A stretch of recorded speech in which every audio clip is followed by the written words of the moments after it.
ओम नमो भगवते वासुदेवाय। द्वितीय स्कंध, तीसरा अध्याय। कामनाओं के अनुसार विभिन्न देवताओं की उपासना तथा भगवत भक्ति के प्राधान्य का निरूपण।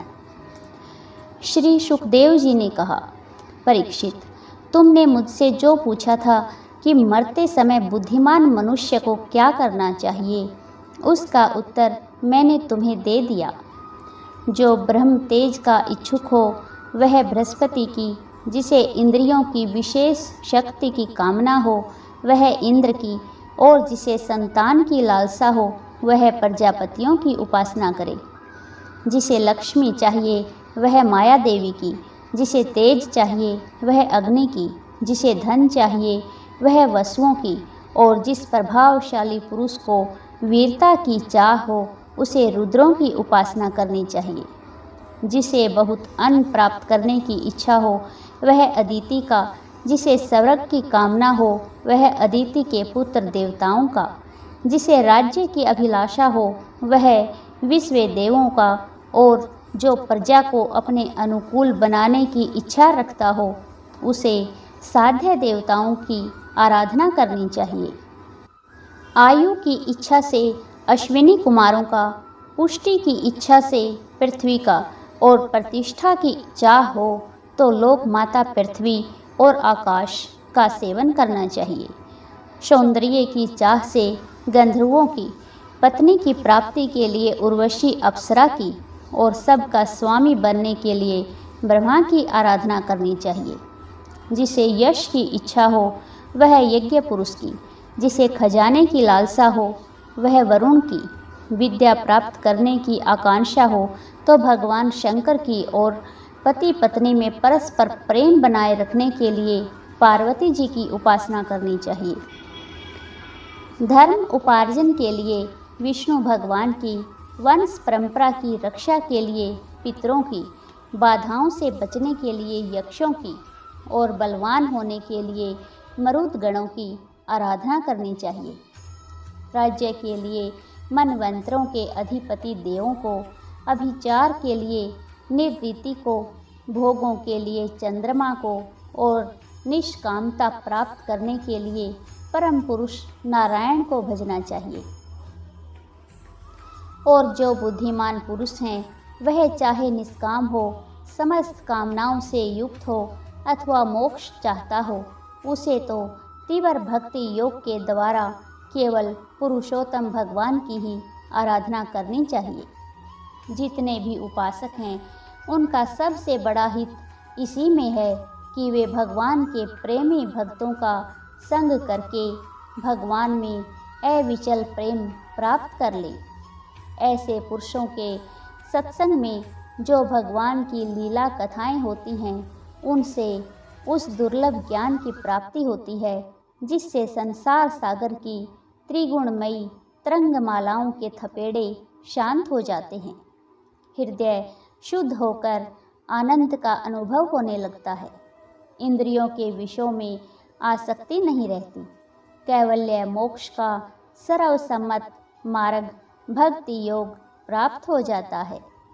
भगवान की ऐसी रसमयी कथाओं का चस्का लग जाने पर भला कौन ऐसा है जो उनसे प्रेम न करे।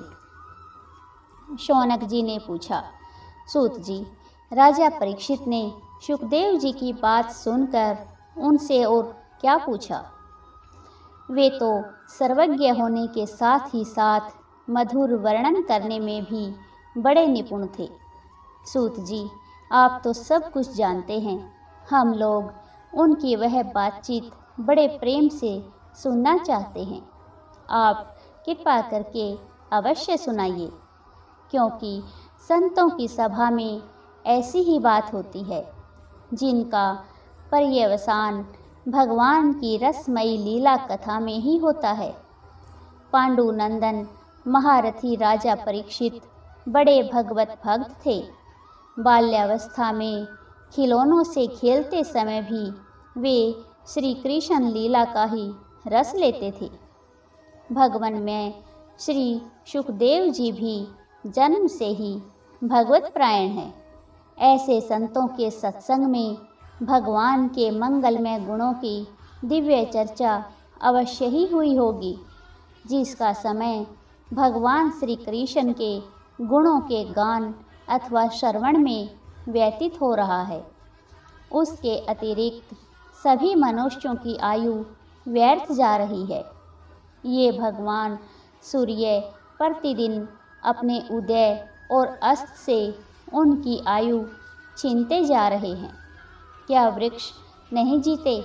क्या लुहार की धोकनी सांस नहीं लेती? गांव के अन्य पालतू पशु क्या मनुष्य पशु की ही तरह खाते पीते या मैथुन नहीं करते? जिसके कान में भगवान श्री कृष्ण की लीला कथा कभी नहीं पड़ी, वह नर पशु, कुत्ते, ग्राम, सुकर, ऊंट और गधे से भी गया बीता है।